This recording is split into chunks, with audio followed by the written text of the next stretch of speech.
फैसल भाई मेरे साथ हैं, वो कहते हैं मैंने ईद पे एक जोड़ा सिर्फ इसलिए लिया है क्योंकि मैं सुन्नत पूरी कर लूं।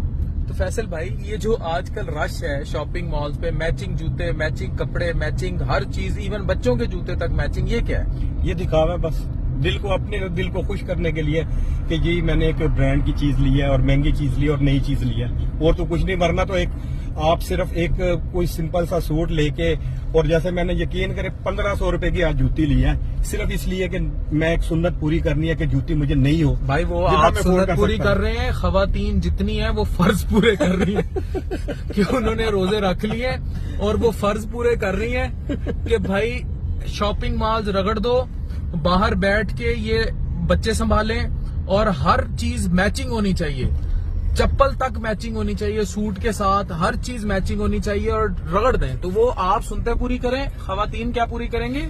फर्ज पूरे करें जी।